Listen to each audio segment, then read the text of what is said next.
Selamat berjumpa lagi, Pak Wi. Sudah lama saya menunggu kesempatan untuk dapat bertemu dengan Bapak. Semoga Bapak dapat menjawab rasa ingin tahu saya. Belum lama saya menonton film The Negotiator.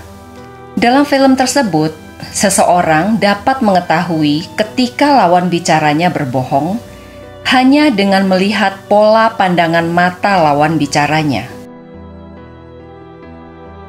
Dalam sistem representasi dan predikat yang telah kita bahas di bab terdahulu, bahasa mengindikasikan aspek mana dari pengalaman internal seseorang yang ada di alam kesadarannya. Pertanyaan saya adalah, apa yang terjadi sebelum orang menjabarkan pengalamannya?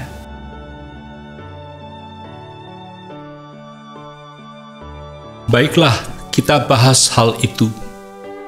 Sebelumnya, saya ingin Anda mengingat kembali 4 hal tentang masa lalu Anda. Pertama, ingat kembali sebuah pengalaman manis di masa kecil dengan seorang sahabat Anda. Kedua, masih ingatkah siapa guru SMA Anda yang paling lucu? Ketiga, kapan pertama kali Anda jatuh cinta? Keempat, waktu di mana Anda merasa sangat bangga karena menjuarai sebuah lomba atau sebuah hasil yang membanggakan. Dengan menjabarkan keempat kenangan di atas, saya dapat mengetahui dari predikat yang Anda gunakan, aspek apa saja dari pengalaman itu yang sekarang ada dalam kesadaran Anda. Hal lain yang dapat saya amati adalah bahwa Anda berpikir sejenak sebelum mendapatkan jawabannya. Meskipun Anda mendongak, menunduk, menutup mata, menatap lurus ke depan, atau perilaku khusus lain yang Anda tampilkan, namun bisa saya simpulkan bahwa Anda sekejap menarik diri dari keadaan sekitar dan masuk ke dalam diri Anda untuk memikirkannya. Hasil keseluruhan pemikiran yang Anda lakukan, pastilah Anda kembali ke memori itu. Dan apa yang akan Anda ceritakan adalah tentang memori itu sendiri. Umumnya orang jarang menyadari dan membicarakan proses ketika yang bersangkutan masuk untuk mendapatkan memori itu, meskipun hal ini penting. Misalnya, bagaimana Anda berhasil menemukan sebuah kenangan di waktu lampau? Bagaimana Anda melakukan hitungan dalam kepala ketika mengerjakan tugas matematika? Bagaimana Anda merencanakan membangun sebuah gedung? Dan bagaimana Anda mengambil keputusan akan sangat mempengaruhi memori yang sedang Anda cari, jenis matematika yang Anda kerjakan, rumah yang Anda rancang, dan pilihan-pilihan yang Anda buat. Kalau kita tidak menceritakan bagaimana cara kita menemukannya, adakah cara lain untuk mengetahuinya? Iya, itulah persisnya pertanyaan saya di atas. Untuk mengingat-ingat kembali keempat kenangan atau memori di atas, Anda perlu mengakses hal-hal khusus yang ada dalam pengalaman tersebut, dan berdasarkan itulah Anda mengakses contoh spesifiknya. Kita di NLP merujuk proses pencarian internal ini sebagai accessing atau akses, jalan masuk. Seperti halnya ketika kita melakukan kalibrasi, dunia internal Anda dimanifestasikan dengan berbagai macam cara dan berbagai level dalam perilaku eksternal Anda. NLP mendapatkan bahwa sistem representasi yang Anda gunakan untuk melakukan akses juga dimanifestasikan dalam perilaku eksternal Anda. Perilaku eksternal yang mengindikasikan jenis proses internal yang sedang dilakukan seseorang disebut accessing cues atau petunjuk-petunjuk akses. Hal yang paling mudah untuk diperhatikan dalam petunjuk akses adalah gerakan mata atau eye movements orang tersebut. Anda melihat orang tersebut melihat ke atas, ke bawah, menerawang, dan lainnya ketika mereka sedang memikirkan sesuatu. Pada saat-saat seperti itu, yakni sedang melakukan proses internalnya, ia perlu menarik diri dari lingkungan yang ada di sekitarnya, meski cuma sekejap. Dan proses internalnya ini hampir pasti akan diikuti dengan karakteristik gerakan-gerakan mata tertentu. Petunjuk akses mata atau eye accessing cues menunjukkan hal yang dilakukan orang secara intuitif, yakni mengindikasikan bahwa orang itu sedang berpikir. Namun dengan menemukan bahwa ada pola definitif dalam petunjuk akses mata, yakni berpola untuk jenis tipe proses internal tertentu, kita jadi tahu bahwa petunjuk itu merupakan sumber informasi berharga tentang struktur dunia internal seseorang. Kode eksplisit dari petunjuk akses mata memungkinkan mengetahui bagaimana seseorang berpikir, yakni sistem representasi mana yang sedang diakses orang itu pada momen-momen tertentu. Wah, menarik. Apapun yang terjadi dalam diri seseorang akan terlihat dalam perilaku analognya. Meski kebanyakan dari ekspresi perilaku ini idiosinkratis atau unik untuk masing-masing orang, gerakan-gerakan mata yang terjadi pada saat seseorang memproses internalnya sangat berpola, dan pola itu berlaku hampir untuk semua orang. Dengan kata lain, hampir setiap orang melakukan proses internal yang sama ketika melihat kanan atas, kiri atas, atau kanan bawah, dan seterusnya. Petunjuk akses mata. Berikut ini adalah ketujuh petunjuk gerakan mata tersebut. Yang dimaksud kanan dan kiri adalah kanan dan kiri si subjek. Kanan atas. Ketika mata seseorang melihat ke atas, ini mengindikasikan bahwa ia sedang mengakses internal imajinya. Ketika melihat ke kanan atas, ia sedang mengakses imagery tertentu yang disebut membangun gambaran atau constructed image. Proses membangun gambaran ada kalanya terfragmentasi, abstrak, dan menggunakan perspektif orang ketiga, yakni Anda melihat diri Anda dalam gambarnya, seakan Anda berada dalam dua tempat sekaligus.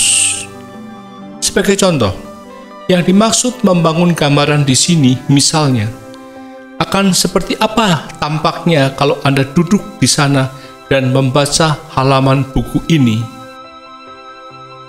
Kalau kambing punya sayap, akan seperti apa rupanya? Dan akan seperti apa bentuknya bila Anda merancang ulang taman rumah Anda? Kiri atas. Melihat ke atas kemudian ke kiri, orang ini sedang mengakses ingatan tentang gambar. Remember eidetic image. Gambaran-gambaran ini umumnya jelas serta detil dan tampak dari perspektif orang pertama, yakni orang itu melihat dengan mata kepalanya sendiri. Contoh, mengingat kembali ekspresi wajah seorang kawan ketika Anda memberinya hadiah, melihat halaman buku tertentu di mana Anda menemukan rumus matematika yang Anda butuhkan untuk menjawab sebuah persoalan, dan mengingat kembali seperti apa rumah Anda kalau dilihat dari depan. Kanan mendatar.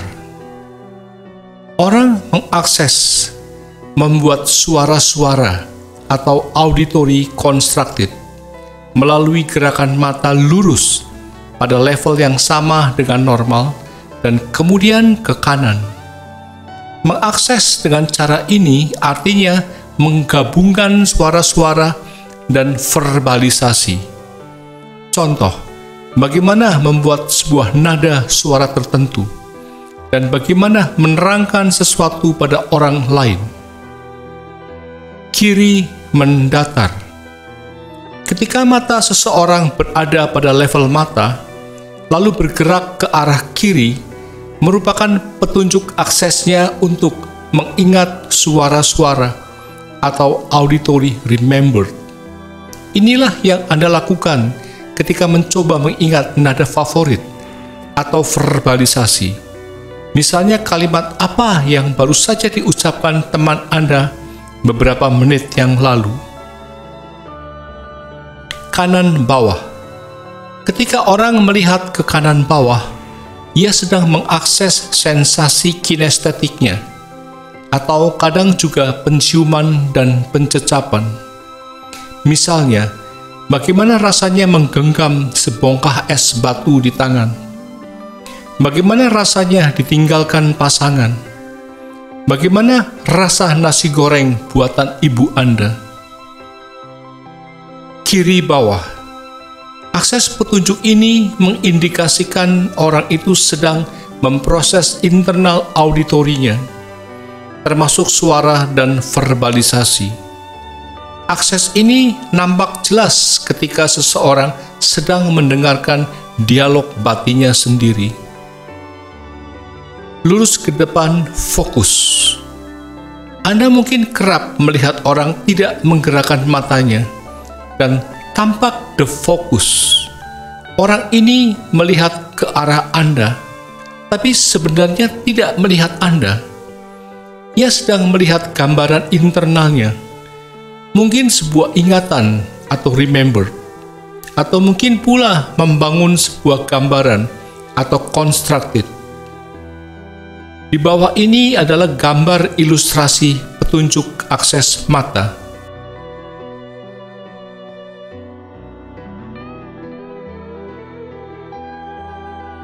Topik ini semakin menarik. Boleh Anda tunjukkan cara melatihnya? Berlatih berpasangan. Kalau Anda ingin berlatih, Anda perlu seorang kawan sebagai partner berlatih. Untuk langkah awal, Anda harus membuat kawan Anda merasa nyaman dan perlakukan hal ini sebagai sebuah latihan, bukan pertunjukan. Beberapa hal yang perlu diingat kalau Anda ingin mulai mempelajari akses petunjuk, antara lain. Pertama, buatlah diri Anda dalam keadaan punya rasa ingin tahu yang besar. Ingat, akses petunjuk partner berlatih Anda mungkin tidak sama persis dengan gambar ilustrasi di atas. Khususnya kalau orang itu kidal atau left-handed. Ada variasi-variasi tertentu yang mungkin akan Anda temukan selama berlatih. Dan ini bukan merupakan indikasi bahwa Anda melakukan kekeliruan. Jangan memaksa partner Anda untuk bergerak sama persis dengan gambar ilustrasi. Ketika partner Anda menggunakan akses petunjuk yang tidak biasa, mintalah padanya untuk menjabarkan apa yang terjadi dalam dirinya saat itu. Kedua, pastikan Anda mengamati partner Anda tepat pada saat Anda menanyakan pertanyaan, karena akses petunjuk berlangsung sangat cepat. Ketiga, kadang Anda akan melihat partner Anda menjawab dengan sangat cepat dan gampang, tanpa melalui pencarian internal, dan akibatnya Anda tidak akan mendapatkan akses petunjuknya.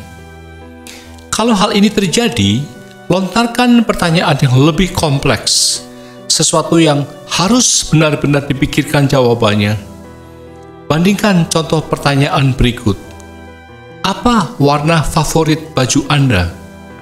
Dan apa warna baju yang Anda pakai di hari ulang tahun Anda 3 tahun yang lalu? Respon yang akan Anda dapatkan tentu berbeda. Tanyakan pada partner Anda pertanyaan-pertanyaan di bawah ini dan catat setiap kali Anda melihat akses petunjuk yang ia gunakan pada saat menjawab. Mengingat gambaran. Apa yang khas pada wajah ayah Anda? Apa warna baju kesukaan ibu Anda? Apa yang bisa Anda lihat dari jendela depan rumah Anda? Apa warna kendaraan yang pertama kali Anda miliki? Dan pertanyaan lain yang membutuhkan memori visual. Membangun gambaran. Bayangkan kalau kepala gajah diganti kepala singa. Buatlah gambaran akan seperti apa kalau Anda dilihat dari atas. Bayangkan kalau rumah Anda dicat dengan warna lain. Bayangkan tangan Anda perlahan-lahan tumbuh bisul. Mengingat suara. Ingat kembali suara nenek Anda. Ingat kembali suara pintu masuk rumah Anda ketika sedang ditutup. Ingat kembali suara rem mobil yang mendadak berhenti. Ingat kembali suara seruling dibunyikan. Dengarkan kembali lagu Indonesia Raya baris yang kedua. Apa yang paling sering Anda katakan pada diri Anda sendiri? Dan pertanyaan lain yang membutuhkan ingatan auditori. Membangun suara. Dengarkan suara ayah Anda kalau dinaikkan 1 oktav lebih tinggi. Dengarkan nenek Anda sedang menyanyikan lagu R&B kesukaan Anda. Cari tahu apa yang akan Anda katakan setelah selesai belajar modul ini. Dan pertanyaan lain yang membutuhkan bangunan auditori. Kinestetik. Rasakan kalau Anda berjalan dari ruang sauna ke ruangan ber-AC. Rasakan seperti apa kalau Anda berendam dalam bak mandi air hangat. Apa tekstur yang menutupi material kursi di ruang tamu Anda? Bayangkan apa rasanya kalau kaki kanan Anda berada di air panas, sedangkan kaki kiri di air dingin. Rasakan rasa kepenasaranan Anda dan tukar dengan rasa bosan. Dan pertanyaan-pertanyaan lain yang membutuhkan representasi kinestetik. Penciuman dan pencecapan. Ingat kembali bau bunga melati. Ingat kembali rasa dari es krim kesukaan Anda. Bayangkan akan seperti apa rasanya kalau Coca-Cola dicampur dengan jeruk. Dan pertanyaan lain yang membutuhkan representasi penciuman atau pencecapan. Pertanyaan-pertanyaan yang Anda gunakan dalam latihan di atas mengandaikan sistem indrawi tertentu.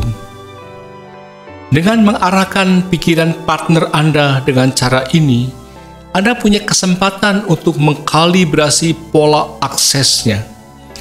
Rata-rata orang akan sesuai dengan pola yang diharapkan, tapi kadang juga tidak.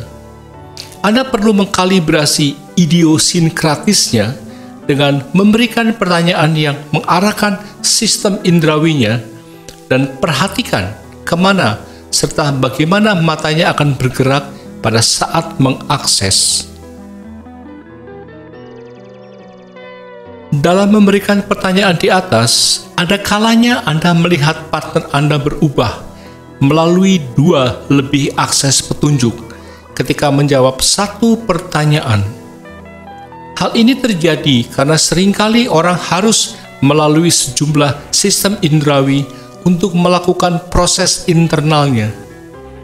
Contoh, Anda minta partner Anda untuk membayangkan apa rasanya kalau kaki kirinya ada di air panas dan kaki kanannya ada di air dingin.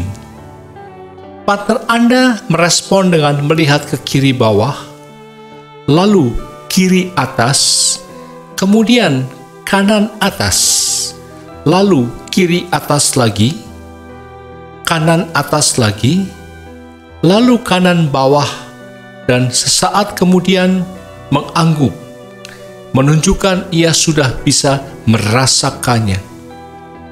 Apa artinya? Anda harus mengikuti langkah demi langkah gerakan partner Anda untuk menuntaskan perintah yang Anda berikan. Nantinya Anda bisa menemukan bahwa mula-mula ia menggunakan dialog internalnya untuk mengulang instruksi Anda ke kiri bawah, lalu mengambil sebuah memori gambaran sebuah wadah berisi air panas kiri atas, membayangkan dirinya dengan kaki telanjang ada dalam wadah atau kanan atas, mengambil memori gambaran sebuah wadah berisi air es kiri atas, melihatnya ada di samping wadah satunya lagi kanan atas, lalu siap untuk merasakan kedua kakinya masuk dalam masing-masing wadah kanan bawah. Kadang Anda bisa mereduksinya jika Anda sudah melakukan kalibrasi pada kawan berlatih ini dan tahu bahwa akses petunjuknya tersusun secara normal. Kalau Anda tidak yakin atau kawan Anda agaknya tidak sesuai dengan pola standar, sangat penting Anda menanyakannya. Apa yang ada dalam benak Anda ketika Anda melihat kanan atas atau apapun gerakannya? Tujuan dari akses petunjuk adalah memberi Anda sebuah cara memahami sistem indrawi mana yang digunakan seseorang untuk mempertajam pengalamannya tanpa harus menginterupsi jalannya interaksi. Satu-satunya cara agar tujuan ini bisa tercapai adalah dengan mengkalibrasi lawan bicara Anda. Melatih kalibrasi untuk jadi akrab dengan akses petunjuk tidak harus secara formal dan lama, seperti yang baru saja Anda lakukan. Melalui beberapa pertanyaan mengarahkan atau leading questions di atas, maka dengan cepat Anda akan mendapatkan apakah akses petunjuknya terorganisir ataukah ada variasi di dalamnya. Orang tidak akan menunggu Anda untuk menanyakan pertanyaan mengarahkan. Ia akan mengakses secara literer setiap saat. Dengan memperhatikan jalannya pembicaraan yang mengarahkan pada dirinya untuk secara internal mengakses informasi. Jadi apa warna baju itu? Anda dapat dengan cepat mengenali pola akses petunjuknya. Jadi, akses petunjuk lebih melengkapi informasi yang kita butuhkan dalam berinteraksi. Akses petunjuk mata menunjukkan struktur informasi tentang proses internal yang sedang terjadi pada seseorang, yakni apakah orang itu sedang mengingat atau membangun gambaran, mengingat atau membangun suara, serta verbalisasi atau kinestetik. Informasi seperti ini memberi Anda kesempatan untuk memahami respon orang itu. Misalkan, seseorang dengan kedua tangannya memohon dan berkata pada Anda, "Saya tidak tahu apa sebabnya." Lalu ia melihat ke kanan atas dan meneruskan, "Namun saya merasa tegang dan takut."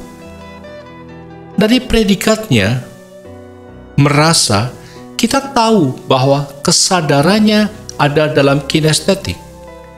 Namun tampaknya ia tidak dalam sistem itu. sebenarnya ia telah memperlihatkan pada Anda melalui akses petunjuknya kanan atas itu. Ia membuat bangunan gambar tanpa disadarinya. Anda memang belum tahu apa konten dari gambarannya, namun nyatanya itu telah membuatnya tegang serta takut. Dan Anda kini jadi tahu kemana mengarahkan perhatiannya untuk mendapatkan jawabannya. Yakni, lihat ke kanan atas lagi, rasakan kembali perasaan tegang dan takut itu, dan ceritakan gambaran apa yang sedang ada dalam benak Anda. Mampu mengenali akses petunjuk akan memberi Anda informasi yang sedang terjadi pada proses internal seseorang, sebuah informasi yang mungkin signifikan dalam memahami apa yang orang sedang lakukan dan alami. Apakah ada teknik-teknik khusus untuk menghindari kesalahan membaca akses petunjuk? Ya, ada 3 hal yang mungkin perlu saya jabarkan lebih jauh. Pertama, adalah timing. Sekarang Anda tahu bahwa orang membuat atau mengingat gambaran internal, suara, dan perasaan untuk membuat masuk akal pengalamannya. Anda mulai bisa mengerti apa sebabnya orang kehilangan kontak saat melihat, mendengar, dan merasakan diri Anda pada saat tertentu. Orang ini sedang berada di dalam dirinya, sibuk memikirkan pengalamannya sendiri, atau barangkali mencoba mencerna sesuatu yang baru saja Anda katakan. Setiap sistem indrawi melakukan fungsinya melalui kanal neurologis yang sama, baik representasi internal maupun eksternalnya, dan hanya ada sedikit waktu dalam kesadaran Anda untuk menangkapnya. Untuk alasan inilah, seseorang yang sedang membuat gambaran dalam benaknya atau internal kemungkinan besar akan mengabaikan ekspresi atau gestur eksternalnya. Hal yang sama untuk auditori dan kinestetik. Sekarang, Anda bisa mengamatinya tepat pada saat hal ini muncul lewat akses petunjuk seseorang. Pada momen seperti itu, orang tersebut relatif tidak siap menerima input. Kalau Anda ingin mengkomunikasikan sesuatu yang penting dan berharap orang ini menerimanya, tunggu sampai ia selesai mengakses dan keluar dari prosesnya. Kedua, perihal rapport. Setelah Anda mengkalibrasi akses petunjuk orang itu, kini Anda tahu mana dari internal representasinya yang merespon. Selanjutnya, samakan predikat yang Anda gunakan dengan sistem indrawi yang sedang ia gunakan. Sebagai contoh, jika ia melihat ke kanan atas dan Anda tahu bahwa ia sedang membuat gambaran dan berkata, "Itu menarik," Anda dapat merespon dengan bertanya, "Bagaimana hal itu tampak menarik buat Anda?" Meskipun orang itu tidak menyadari bahwa ia sedang membuat gambaran, ia akan mudah merespon predikat yang kongruen atau selaras dengan karakteristik proses internalnya. Menyamakan model dunia Anda dengan orang itu merupakan fondasi dari keakraban hubungan atau rapport. Ketiga, soal leading. Pada uraian sebelumnya, Anda telah mengenali contoh bagaimana seseorang melakukan akses petunjuk secara berurutan yang merefleksikan representasi internal yang ia lalui. Urutan ini tidak acak, namun merupakan kebiasaan seseorang dalam respon sebuah input. Dengan mengobservasi urutan dari representasi internal seseorang, Anda dapat merespon dengan menggunakan predikat yang urutannya sama agar membantunya menangani inputnya dengan efektif. Misalkan, Anda melihat seorang kawan secara rutin melihat ke bangunan visual atau visual constructed, lalu berbicara dengan dirinya sendiri, internal dialog, kemudian mengakses kinestetiknya sebelum akhirnya membuat sebuah keputusan. Setelah tahu hal ini, Anda mungkin dapat mendorongnya untuk pergi ke bioskop dengan mengatakan, kalau Anda membayangkan diri Anda berada di bioskop, Anda mungkin akan mengatakan pada diri sendiri betapa enaknya berada di sana. Apa yang terjadi kalau seseorang memejamkan mata ketika berpikir? Kalau Anda perhatikan kelopak matanya, Anda dapat melihat kemana matanya sedang mengakses dengan mengamati gerakan dari kornea bawah kelopaknya. Bagaimana dengan orang yang kidal? Sebagian orang kidal akan terbalik dengan gambaran ilustrasi, tapi tidak seluruhnya. Ingat, Anda harus mengkalibrasi orang secara individu.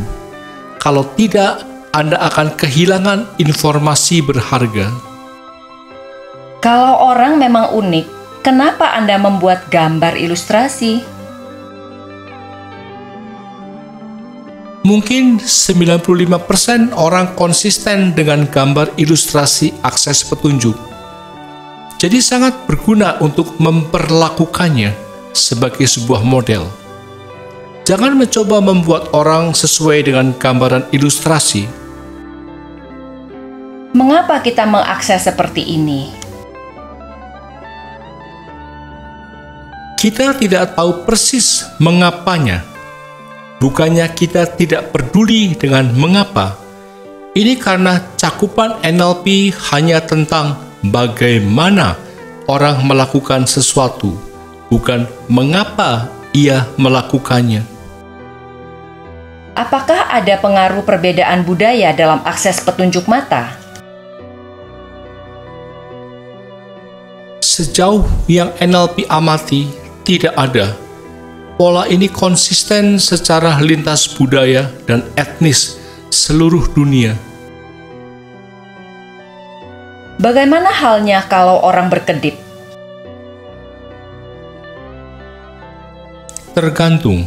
Orang berkedip supaya matanya tetap berair, atau mungkin ada sesuatu di dalam matanya.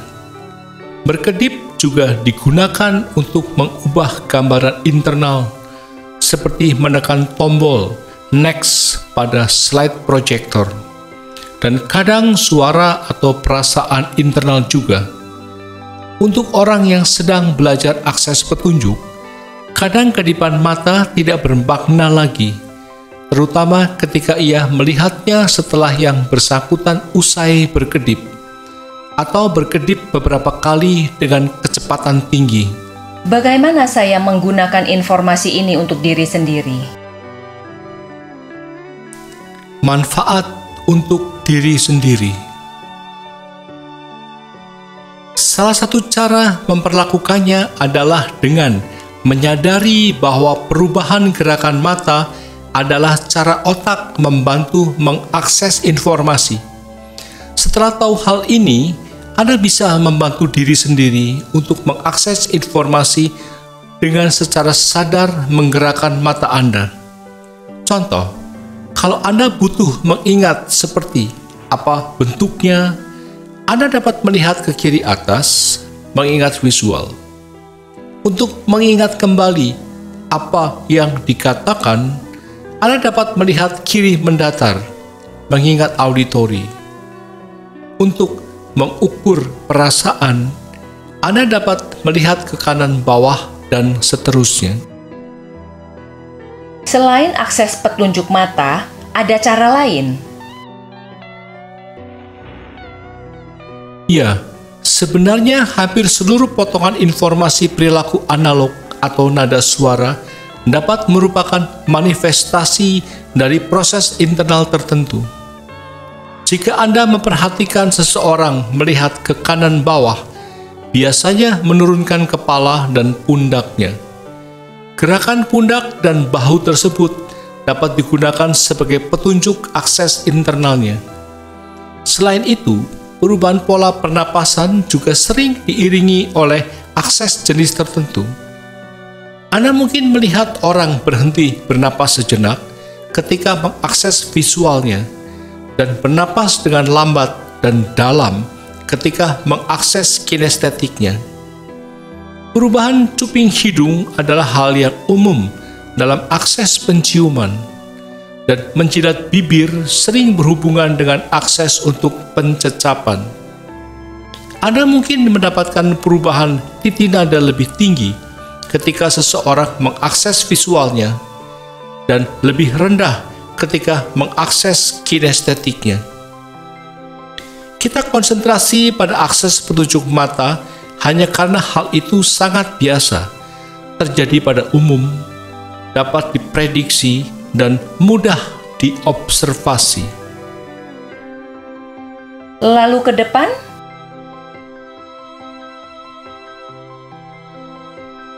antisipasi ke depan.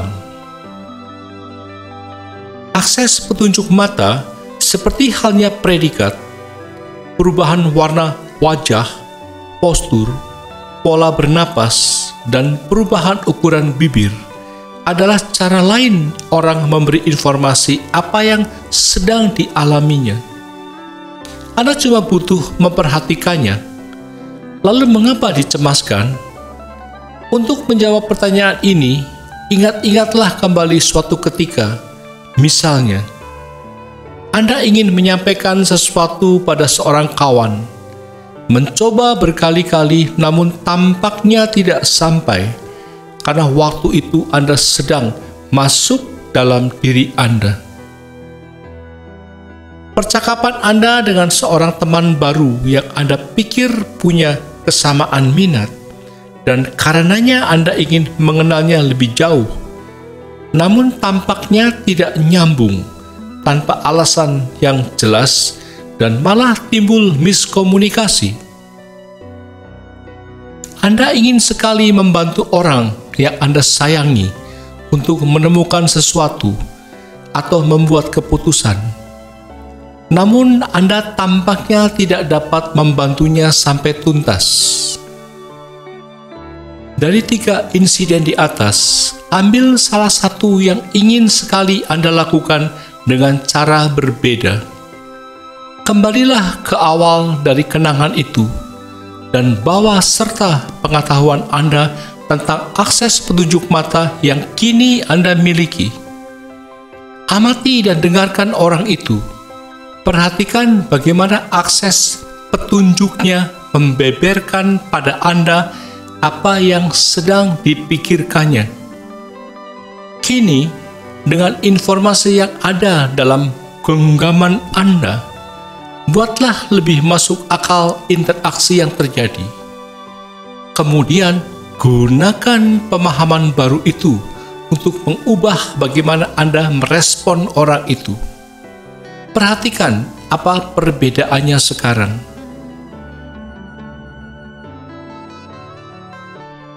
terasa jauh berbeda kini rasanya. Boleh saya mendapatkan rangkuman sebelum kita masuk pada bahasan berikutnya?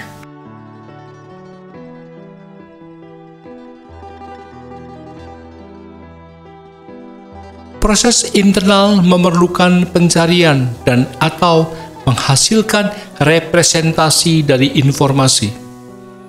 Informasi mungkin saja direpresentasikan sebagai gambaran, suara, kata-kata, perasaan, sensasi, penciuman, atau pencecapan. Pencarian atau hasil dari representasi ini disebut akses. Kebanyakan akses yang dilakukan seseorang terjadi di luar kesadarannya, maka umumnya ia tidak mengatakan atau mengindikasikannya dalam predikatnya, yang biasanya memberitahu Anda sistem indrawi mana yang ada dalam kesadarannya. Meskipun demikian, kita bisa mendeteksi sistem indrawi mana yang diakses dengan memperhatikan pola gerakan matanya. Kita menyebut gerakan mata ini sebagai petunjuk-petunjuk gerakan atau accessing cues. Walaupun korelasi antara representasi internal dan petunjuk akses yang sudah kita bahas di sini sangat umum untuk awam, bisa saja terjadi perkecualian. Sebaliknya, Anda mula-mula harus mengkalibrasi gerakan mata orang tersebut dalam hubungannya dengan akses perubahan sistem-sistem indrawinya, sebelum Anda merasa yakin terhadap pola akses petunjuk mata orang itu. Menjawab pertanyaan Anda di awal pertemuan, jika seseorang menjawab pertanyaan Anda dengan menggerakkan mata ke kiri atas, sedangkan kalimatnya adalah membangun jawaban, ada kemungkinan ia sedang berbohong. Benar atau tidaknya, Anda juga harus cross-check dengan faktor-faktor lainnya, misal kebiasaannya dan seterusnya.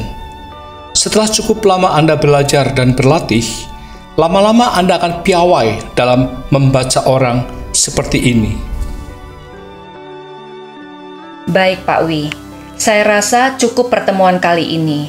Saya akan berusaha untuk mempelajari secara berulang-ulang agar dapat memahaminya.